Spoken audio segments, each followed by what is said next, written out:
Olá, bando de bonzinho estudioso, bem-vindo a mais um LESA, a sua lição da Escola Sabatina em áudio e em vídeo aqui no YouTube. Bem, estamos aqui no nosso terceiro trimestre de 2016 com o tema do papel da igreja na comunidade.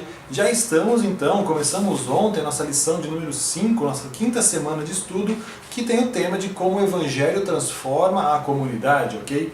E o nosso verso temático da semana de Mateus 4, verso 23. Percorria Jesus toda a Galileia, ensinando nas sinagogas, pregando o evangelho do reino e curando toda sorte de doenças e enfermidades entre o povo, ok? Bem, hoje é domingo, 24 de julho, ok? Estamos fechando quase o mês de julho, muito próximo assim, do encerramento, então vamos aproveitar e vamos nos empolgar que logo vira outro mês. Jesus, o jovem rabi de Nazaré, havia se tornado muito popular na região da Galileia.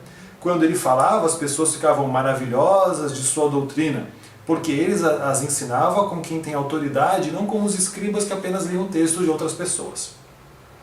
Num sábado, quando lhe foi entregue o rolo do livro de Isaías, Jesus leu os 2 primeiros versos de Isaías 61, parando no meio de uma declaração exatamente antes da frase "E o dia da vingança do nosso Deus".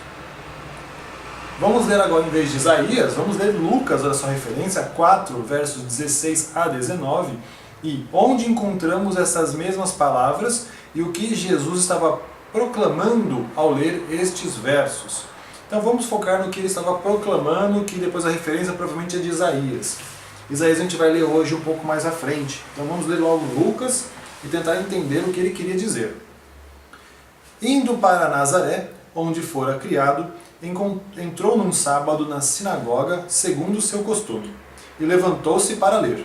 Então lhe deram um livro do profeta Isaías, e abrindo o livro, achou o lugar onde estava escrito: O Espírito do Senhor está sobre mim, e pelo que me ungiu para evangelizar aos pobres, enviou-me para proclamar libertação aos cativos e restauração da vista aos cegos, para pôr em liberdade os oprimidos, e apregoar o ano aceitável do Senhor. Então aqui ele estava ali falando sobre a obra, né, do que era para ser feito ali. Você tinha então o ano aceitável do Senhor, que é então vem a glória de Deus, né, certo? Então também que a gente ouviu isso aí, o ano aceitável do Senhor, eu acho uma lição passada ou retrasada, que falava também algumas coisas quando você via sobre libertação, sobre quando você falava de benevolência, sempre você falava isso, né? Sempre que era um ano, o ano festivo. Você tinha o ano do jubileu, que era um ano muito festivo, que as pessoas tinham que fazer uma série de ritos sociais também, junto com o negócio. E sempre tinha também o momento da expiação dos pecados, mas no caso, ano aceitável do Senhor, a gente pode entender mais como comemoração realmente no ano inteiro, certo? Então vamos pensar um pouco o que ele estava proclamando. Ele estava dizendo sobre, então, benevolência, sobre coisas boas que aconteceriam.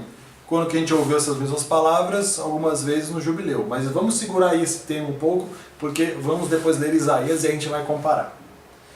Como já vimos, a expressão ano aceitável do Senhor é identificada como o ano do jubileu, olha só, em Levítico 25. Nessa visita a Nazaré, Jesus citou uma passagem messiânica das Escrituras e assegurou aos seus ouvintes: hoje se cumpriu a Escritura que acabais de ouvir, em Lucas 4, verso 21. Nesse sermão, ele se revelou como um ungido que pregava as boas novas aos pobres, a libertação aos cativos e restauração da vista aos cegos, a liberdade para os oprimidos e a restituição efetuada no jubileu. Essa lista é uma boa descrição do seu ministério terrestre, que tinha como foco o ensino, a cura e o serviço, especialmente em favor dos necessitados. Então ali ele estava se declarando como Messias, como a lição vem falando então. E agora vamos lá. Por que Jesus não completou a sua declaração de Isaías 61, verso 2? Então vamos para Isaías 61, óbvio que eu já deixei marcado, e vamos ler os versos 1 e 2 e vamos ver o que era essa declaração completa, ok?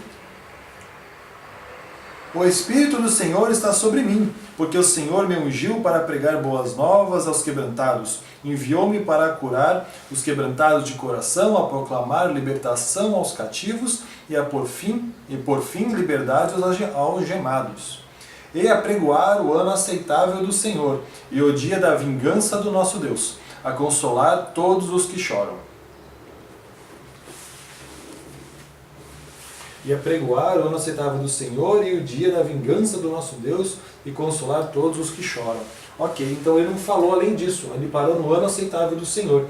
Então ele não falou da vingança do nosso Deus e consolar todos os que choram. Então vamos lá. Por que será que ele não falou? Bem, a gente pode entender alguma coisa. Primeiro, Jesus, a gente sabe que ele vai voltar. Então essa foi a primeira vez que ele veio com o intuito de morrer para pagar para pagar o preço do pecado, para que todo aquele que aceitasse a salvação, desde os tempos antes da morte dele até o fim dos tempos, onde se fecha o período, né, até ele voltar, pudesse se arrepender. Então tá bom, então ele veio para as pessoas se arrependessem, para pagar o preço, e o resto do verso que fala, vamos focar no resto, então, é o dia da vingança do nosso Deus e consolar todos os que choram. Consolar todos os que choram, Jesus de fato não fez, ele consolou pessoas que choravam, mas não a todos. Então essa é uma falsa promessa, se ele dissesse que ele veio fazer isso ali. Ou seja, porque a promessa de Isaías, ela é atemporal, ela não situava num momento, ela falava, nesses dois versos, ele parte de um ponto e chega até o fim do mundo. Simples, rápido e prático. Tudo que vai acontecer ali, rapidinho, assim, ó, e vai no final, todos que choram serão consolados, porque Deus vai se vingar. Ai, Deus vai se vingar, que Deus tirano, vai se vingar do mal, se vingar da injustiça e tudo mais que ocorre por causa do pecado. Quer dizer, a vingança, olha, ele tive que deixar por causa do... Então eu até posso entender um pouco assim. Por que a vingança? Porque a retribuição é uma coisa que foi feita. Então, assim, Deus tem que agir, de certa forma, muito cautelosamente, digamos assim, porque nós não compreendemos Deus. E não somente nós, né? As outras pessoas, outros seres que existem, eles não são Deus. O único que é onisciente, onipresente e onipotente é Deus.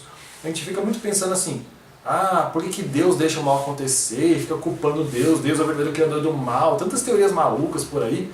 As pessoas, não, porque ele é o criador do mal, por que ele deixa acontecer se ele sabe de tudo? É simples, porque ele é onisciente, onipotente, onipresente, e ele ama muito as pessoas, que ele cria também, os seres. Ele quer que a gente entenda o que está acontecendo. Primeiro que ele chegou Deus e deu uma liberdade absurda para o homem. E você chega ali e vai dar uma liberdade absurda para depois dizer, não, você não tem liberdade nenhuma porque eu vou decidir tudo aqui e acabou. Não, você tem liberdade, você tem raciocínio, então você pode enxergar, você pode ver e você pode escolher. Basicamente tudo se resume a escolha. Agora, se ele falasse assim, não, isso aqui é ruim, não vou deixar acontecer. Pô, então, cara, o cara que tinha a escolha de escolher o mal não pode escolher. E ele está fazendo isso tudo para que as pessoas entendam o quanto ruim são as coisas que fazem mal. Aí você fala assim, mas quem não sabe que o mal é mal, por definição, certo?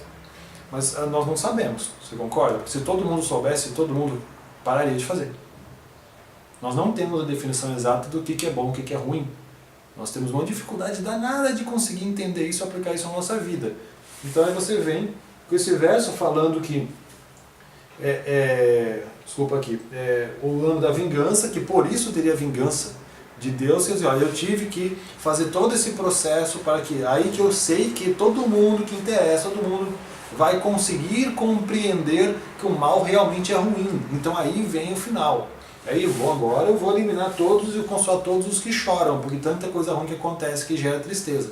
Então é engraçado você pensar na vingança, as pessoas tentam transformar esses textos, levar para o lado do grego, né? Que os deuses todos tinham esses sentimentos de... Os piores sentimentos humanos eram retratados nos gregos, né? Inclusive é engraçado você ver que parecia que os deuses eram mais falhos e demônios do que deuses, certo? É uma visão estranha, na minha opinião. Bem, vamos lá para o texto. Talvez Jesus tenha parado antes da frase o dia da vingança do nosso Deus, porque não queria que seu ministério fosse associado ao conceito prevalecente de que o Messias viria para libertar os exércitos que derrotariam os opressores de Israel e colocariam sob o poder dos israelitas. Esse era um falso conceito que infelizmente impediria muitos de seus compatriotas de considerarem sua pessoa e seu ministério da maneira correta. Porém, ele se concentrou no que iria fazer por aqueles que precisavam e o que tinha a oferecer ali naquele momento, independente da situação política da época. Tem mais essa, né? Geralmente eu gosto de colocar o contexto político, contexto de época, mas eu me esqueci dessa vez, me desculpem por isso, não foi meu padrão. que realmente eles poderiam enxergar dessa forma. Eles poderiam enxergar que vem a dia da vingança, pronto, os romanos já era, nós vamos ser uma nação forte de novo, nós vamos vencer todo mundo, e não era isso que ia acontecer, mas eu não descarto a minha opinião inicial também, porque também acredito que é válida.